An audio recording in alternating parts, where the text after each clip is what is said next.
We are in progress with filmmaker Louise Brix Anderson, writer-director of The Pill, nominated by Elaine Roberts. Louisa, thank you so much for joining us. Thank you for having me. I'm really glad to have you today. You made I would say, like your card says, that your films turn taboo into dinner Table conversations, conversation. dinner table. Yeah. Um, this film is certainly one of them. It's around a strong subject and a difficult situation that the main character finds themselves in. Would you like to set it up in any way? Because I don't know if you've released it to the public or not before I ask you the three questions. Sure, sure. I mean, I usually don't want to talk too much about the story itself because it's kind of a spoiler alert, but I Sure. also have to say that we just ended our festival run now. So Okay. so I think I could just speak about the story without any problems. It's the story is about suicide and assisted suicide. And we are basically looking at how does it feel and what opinion do you have around euthanasia, so assisted suicide. And this is then kind of camouflaged or made into a story that is a near future sci-fi drama. And so we are set in the very near future in a company that works a little bit as almost as if it was a hotel. So we get the impression that when we are introduced to the characters and to the film, to the storyline, that we are in a hotel and there's a very young girl that comes and wants to book a room. And as the story then continues, we realize at the very end that she's actually here to kill herself. And these are services provided by a company. So you can simply go there and rent a room and have a dignified way of dying. So the problem here is that the girl is very young. And the woman who works there as an assistant to go and help people to be there in their last moments, she has an internal conflict because of ethics, really. She is used to dealing with very sick people or older people who simply want to end their life in a dignified way. And all of a sudden, she's confronted with a very young person, and she doesn't even know why this person wants to commit suicide. And throughout the film, we kind of hint some possible reasons for why this girl could be wanting to commit suicide, and it's never really revealed to the audience. And in the end of the film, she does commit suicide. And we kind of see the way the film ends. It's really suggested how capitalistic our system is and how cold it is. And so it kind of ends in a little bit of a sad way. But it's meant for people to really think about what suicide means today, and how they feel about assisted suicide. Yeah, it's a very potent topic, and you pulled it off very elegantly. The timing of it, the pace, the actors, very good. The assistant is very good. Really wonderful performances, and the set is wonderfully designed and set up, and it was quite technically something to pull off. And you did it very convincingly. So that said, it's a strong film about a very potent topic, and the topic is, it's kind of like euthanasia versus suicide. And Yeah. The dilemma of this ethical conscience that we have versus the robot who may not have one, and our own survival and our own needs for survival that the assistant embodies. So that said, and to be like totally straightforward, this suicide kind of thing has been personally touching me lately through people that I know. And So it's very real for all of us. I'm sure, at some point, all of us are touched by it. Um, so that said, the first question of Play It Forward is, if you can get to the moment of precognition, even, you wrote this as well as directed it, when did you have that inspiration that said, okay, I'm going to tackle this topic and this is going to be something thematically I want to dedicate myself to? Mm. First of all, I want to say that I'm really sorry if you've had any like close experience with that with family or Thank friends. you. And I also want to say that unfortunately it's extremely common, and you are by far the first person who tells me this. Many people who watch my film, they tell me afterwards, this affected me deeply because I've known people, or I have been suicidal, or I have lost a family member, etc. So Yeah. the film has made me realize how common suicide really is. Yeah. Um, Something that I maybe kind of knew when I began with the film, but I wasn't aware of the magnitude of this problem. And you asked me the reason why or how I got into it. I'm sometimes, I mean, you can get inspired in many different ways, right, for a film, and this was a little bit of a coincidence, I think, where I simply saw a headline in a newspaper at some point, and it was regarding a very young girl who wanted to commit suicide. Um, we're talking like 15, 16 years old, and she was heavily depressed, and for her there was just no way of ever getting well, and this was her only way out. I didn't want to read the article because I didn't want to be influenced by whatever I would read. I simply got an idea in my head from this title, and yeah, and I imagined a story, and I thought also about the genre of the story, because I thought, in which genre can I really explore this theme and maybe exaggerate it, not exaggerate the suicide in itself, because it's obviously a big problem in our society, but how can I make it really impactful? Sure. And that's Dramatize why it. yeah, and that's why I kind of pushed it into a sci-fi genre, but it's a very near future, so it's very, you can definitely recognize the world, right? It's not so far away from us. But in that way, I could play a little bit with, for example, the attitude of the receptionist in the film, who is the first person that the young girl sees when she steps into this company that's called Alas. Alas is in Spanish wings. Mm. And since I'm based here in Barcelona and in Spain, so Spanish people will kind of get that connection, but maybe not all. So there is a receptionist here that receives her, and she's very robotic. She's almost like a cyborg, and even the girl kind of questions, "Are you real? Are you, And this was done on purpose. This allowed me for her to have an extremely cold attitude towards her, and it made the audience. I wanted the audience also to question whether is she a cyborg or is she just a really cold person. So we spent actually a lot of time in pre-production with the actresses, talking about whether or not she should be real or human. And I told her, the actress, it's up to you. I don't care. You can play it the way you want. The main thing here is that you have to make the audience doubt. Yeah. Well, it's a great point. Like, I wasn't personally concerned, whether she's a robot or not. I kind of just sort of saw her as a cyborg or whatever. Especially in this popularized context we're in right now of AI, But Yeah.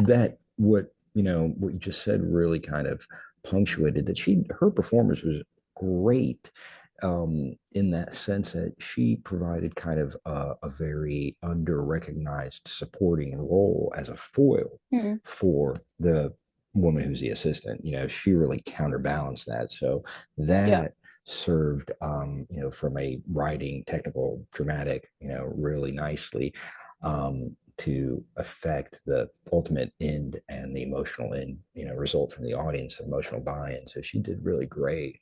And I totally, you know, um, can again just kind of really underscore how Jesus, this, it's such a huge thing, in our society, for lack of a better word. It's just, it happens so much, and it's so sad, when it Yeah. happens, especially, any age, and especially as a young person. We all, I'm sure, at one point in our lives have, fantasized about that. If you've been in a state of despair, that's, the Hmm. thing that comes up. And it does feel like an escape. It is, essentially Yeah, of escape. course, of It's a, course. Yeah. quick way out to just relieve Mm. this overwhelming sensation of pain. And especially at a young age, you don't really appreciate that there is a possibility to go beyond the pain. There is, Yeah. therapy, and there is relief, and there's healing that happens. And so I think for us as humans, sympathetic humans that see that, we feel grief and sadness for the person, for their despair and level of suffering that they must have gone through to cause them to do that. And we also feel the sadness of, wow, they could have, had a life. And maybe some people even think should have. I often myself feel judgment around people who kill themselves through alcohol or drugs, Mm. because I get mad. I Yeah. notice it brings up anger in me. I'm like, it's such a wasteful life. However, in the context of faith and some religious beliefs, that soul came, did what it needed to do. Perhaps that was its ultimate, you know, consequence, Yeah. or act, and then it moved on, and maybe chose differently in the next life. Did you want to chime in with something? Yeah, no, I think it's obviously a very, very complex subject, and I think the main key here, at least for me, I Yeah, mean, I can tell you, when I wrote the story, I was not even sure how I felt about it. yeah, I had not positioned myself yet, and I think the main thing here is that everyone should be able to decide for themselves. I mean, I think you should be given at least the choice, that you can decide to have what could be called a dignified death, and that you can commit suicide if you feel there is nothing else to do, and that is going to give you peace and quiet, and that's what you need. I can tell you that there was a very young girl, at least one I know of, I think it was in Holland, who was, as far as I know, around 15, 16 years old, and she asked for euthanasia, and she was rewarded I mean, she had wow, to ask for it because she was under 18, right? wow, Even though it's legal in her country, and they wow, did it and committed suicide. The wow, girl had multiple sexual abuse since she was young, and had a very deep depression for a very, very long time, and was just unable to get out of it. And, regardless of therapy and everything, she couldn't, and she just wanted peace. What do you do in a situation like that?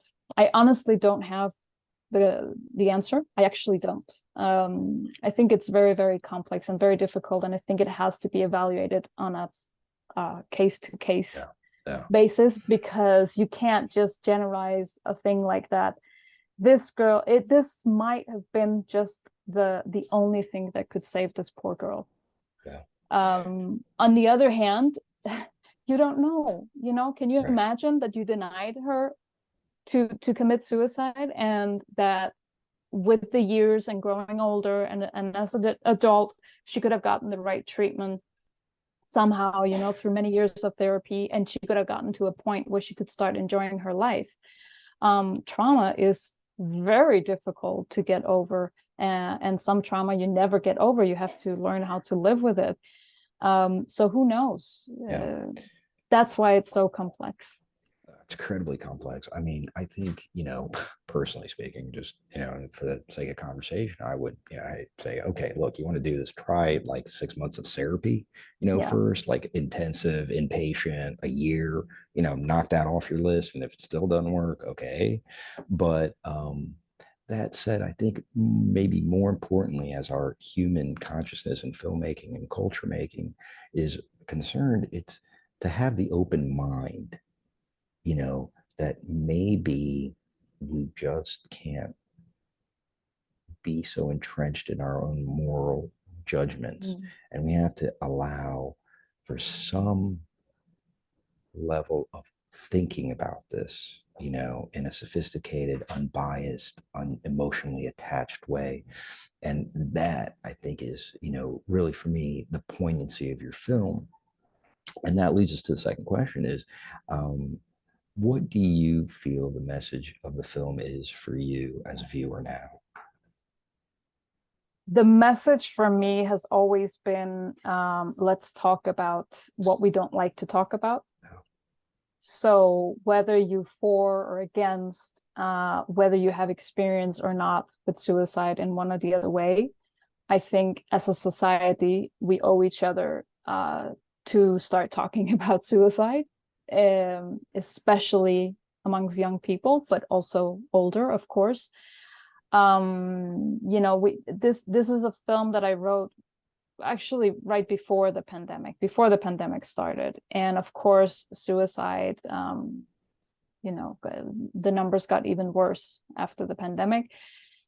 And now today, with all the pressure of social media and the pressure on young people in general, not only to look good and be beautiful, but also to have success, like that is so important for us, apparently, in our society. You must show everyone that you have success. Meanwhile, most people are miserable at home.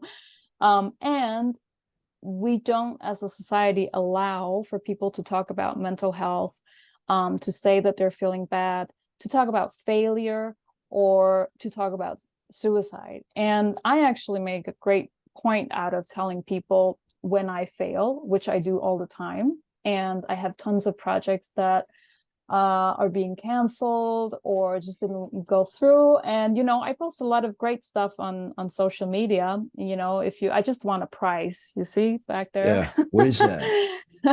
This is for festival in Barcelona. Just this weekend, actually, we were told that The Pill won for best film and best direction or best director. So I was very honored and happy to be able to pick up that award this Saturday. And of course, you take pictures and you post it on Instagram and Facebook and whatnot, and that's what people see, and they see your quote unquote success. But at the same time, I also sometimes post, and I just did a few weeks ago, a post about what is success. When is it that you have made it in the business? I don't know. I really honestly don't know. Is it that I have $1 million on my bank account? Is it that I've done X amount of films? I don't know what success means anymore. I've had so many failures. I've had so many projects gone wrong. So many festivals who told me no. And so much rejections and failure, things that people don't tend to talk about, but I think it's really important to talk about it. And I know what I receive when I talk about failure is so truthful and so honest from people, and they love hearing about it because they say, oh my God, I'm the same, I'm not alone.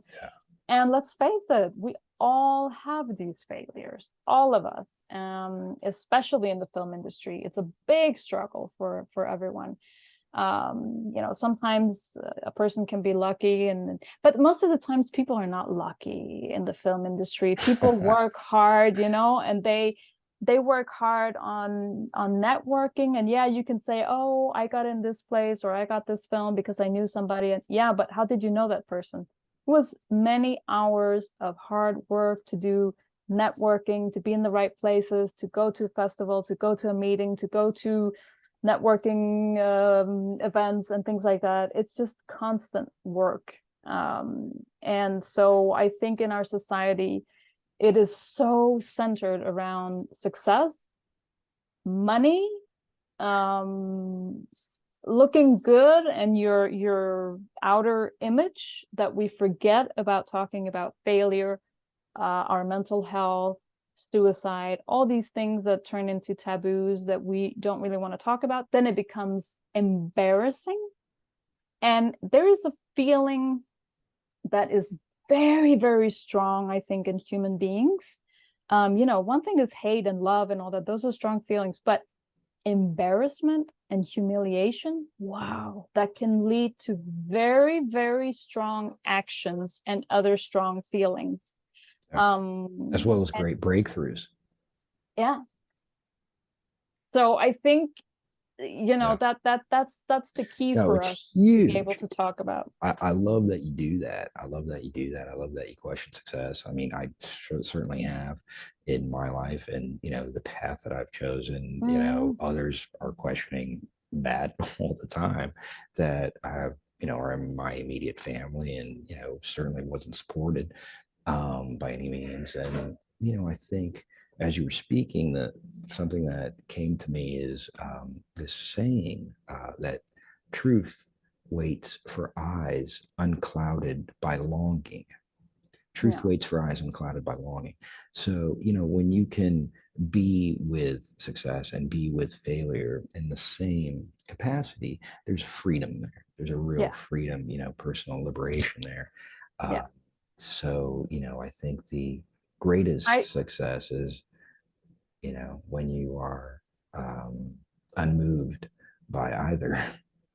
Yeah, or at least I think it's okay to, if you get that rejection, if you get that no from a festival, or if your project is canceled, or any type of rejection or failure, allow yourself to be sad and disappointed. It's normal. It's a normal feeling. You don't have to suppress it, but you also don't have to roll around on the floor crying for 24 hours. It's okay, I'm sad, I'm disappointed today, I'm maybe not feeling my best, but I know there's a day tomorrow, and I know that life is like this. It's another obstacle, and it's not going to stop me. I'm going to do something new tomorrow, and that's it. Absolutely. And I think There's that's, and always. I used to hate when people told me, remember to enjoy the process. You're so fixated on the goal and where you want to go. Mm.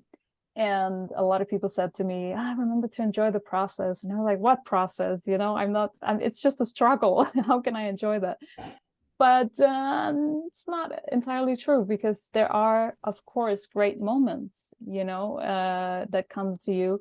And just remember to enjoy those moments. And when you are on set with your film, or when you're writing your script and you're really enjoying yourself, and if you don't have any of those moments at all, and it's just one big struggle, then you might want to think about changing and then, do something that does make you happy. Because I think most of us filmmakers, we struggle a lot. It's a lot of hard work, and you can feel very alone, and it can feel like you just receive one rejection after the other.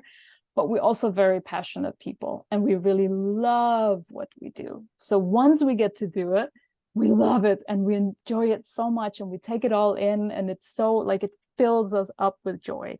And if you feel like that, and if you have those moments, then it's definitely worth continuing and adapting this way of seeing things, that I will have rejections, failures, okay. It's not fun to go through, but it's okay, and other people experience it as well. And if I even say it out loud, it's going to be even easier for me, because there will be 10 people ready to say, oh, this happened to me as well. I totally understand you. And that is a way to start talking about mental health. And so in a way, it's fine that, with law, you can regulate these things, and you can make euthanasia legal, for example. That just happened in Spain. But why would you do that and not do any other things? Why would you not address the huge problem of suicide? You know, what you really need to do is we need to make it more normal, a dinner table conversation that everyone can have. Yeah. And that is, and I'm sorry, I'm going to say the last thing. No. That is one of the biggest compliments I could get for my film. That was people coming up to me afterwards saying, "Oh my God, that made me think, that made me talk, that made me want to speak to my friends." I had a friend who told me, "Louise, I watched this film, your film. I had a girls' dinner party and we were going to watch your film together. And afterwards, there was an event that they were going to participate in." And she never got to the event because what happened was that one of the girls started crying after the film. And she revealed to her friends, who she had known almost her whole life, that she was, well, she wasn't at the moment, she had been suicidal and she had never told anyone. And I just get goosebumps now because it's if you can do that with a film, then for me it's like, wow, then I've done my thing. You know, if my film was able to open something up for her and she felt like I'm given an opportunity to speak up and talk to my friends, and this film made it easier for me because I could say, oh, I recognize myself there. And then they ended up having a long conversation and they never went to this event that they were supposed to because they just sat at home talking. Yeah, that's beautiful. Yeah, it really is. And Yeah. and while I, of course, don't want her to have had this experience, but it was very beautiful that my friend told me about this because it made me feel like my film had done something to help her, you know? Absolutely. And I think that's the work, Yeah. that you said we owe it to one another to have this conversation Yeah. and help each other create a more healthy society. The last And I, question. Yeah, go ahead. yeah. No, please. No, I'm sorry. I just wanted to say one Yeah, little thing. please. I think there's also a gender issue here. Yeah. I think a lot of, I mean, I think a lot of men are also finding it very difficult to talk about their feelings and their mental health and being more sensible around their feelings and, you know, what they project out on the world. And so I think that's also a place to start, really, to make men feel more comfortable to talk about their feelings. You know, there's a very twisted image of men having to be tough and, you know, boys don't cry and all these stupid stereotypical images of men and women that I would love to break once and for all. And one of those is you know, that men don't usually talk about their feelings, they don't go to psychologists, they don't cry, they don't have mental health issues, they don't, all these stupid things that are just not true. And I wish that men, you know, could have a space where they could also open up and talk more about their feelings. Absolutely. Well, for the record, we encourage tears here on this show for men as well as women. And I totally know what you mean. And, it Yeah, affects women, the way that men, behave in that context. of course. The last question to play it forward is, how have you been personally changed since making Pill? Well, a lot. I had changed a lot actually, because a lot of things have happened because of that film. We don't have time, I think, to go into the details around the production, but the film was actually made. I pitched the film, the idea for the film, to a group of filmmakers on Facebook during the pandemic, during the lockdown. We were all desperate because everything was closing down, and we had this Facebook group where we were spending hours and hours and hours talking each week to each other, motivating each other. And we had a special mentor who was there with us, and she would bring on very cool and interesting people from the industry and from Hollywood that would do calls with us because they had the time, because we were all in lockdown. So it was like a very special moment. And then I said to them, hey guys, why don't we try to make a short film together? I have a short script I think it's doable, and we'll do it in remote. And they were all on board right away. And so that is how the pill really got born. And Wow, it cool. is a remote collaboration between people from 9 different countries all over the world. We have people Wow. in India, in the States, in Spain, Germany, Uruguay. It's like all over the place. Wow.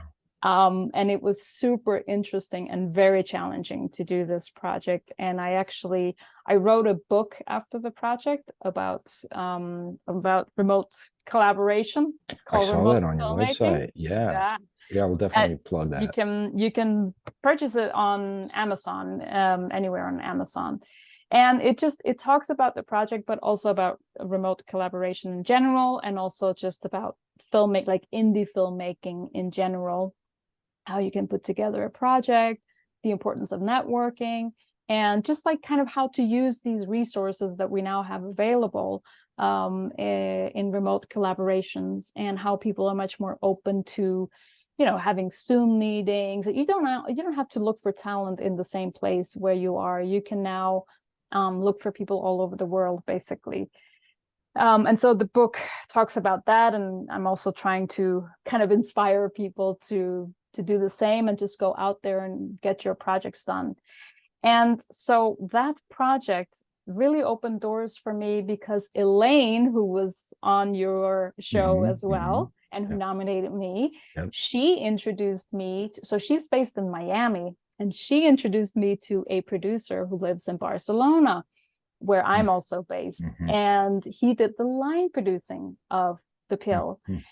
And me and him, we got along really well, and with his production company and his partners. So we remained remained in contact afterwards. And I'm actually now directing a feature documentary film for their production company. And I know that several people in the crew of the pill, they have gone on to form relationships and gone on to work together and done projects together. So it's really quite nice to see how a film that was actually made voluntarily, so we all volunteered because it was such a special time.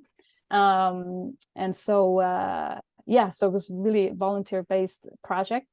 And that so many people have actually gotten something very cool out of the project. And So it opened doors for you. yeah, definitely. And yeah, I mean, for new projects, other projects, but also just great contacts and people that you stay in contact with, and that you then have gone on to do other projects with. I have more stories about that, What but about on a personal level? on a personal level, it was great for me to see that I could accomplish that, because it was quite challenging project. Not only, as a director, it's always challenging to direct a film, but this was such a big challenge because of all the people from different places, a lot of mixed in culture, time zones, ways of working, ways of understanding the industry, very different levels also of experience. The people came with all types of levels of experience. So you were working with people with absolutely no experience, who would be the assistants, and then we were working with people who almost served as mentors because they had many years of experience in Hollywood. And so it was really like trying to organize the team after their people's experience level, and so that everyone would be happy. And so for me, it was just it was a feeling of great accomplishment to see that we got it done under such crazy circumstances, and we were able to pull it off. So That's yeah, I great. felt happy and proud, I would say. That's great. Yeah. Louise Brix Anderson, a passionate filmmaker, lovely film called The Pill. Thank you for being on the show today on Play It Forward. Till next time, everybody. We'll catch you later. Thanks again, Louisa. Bye. Thank you so right. much. You're welcome. It was a pleasure.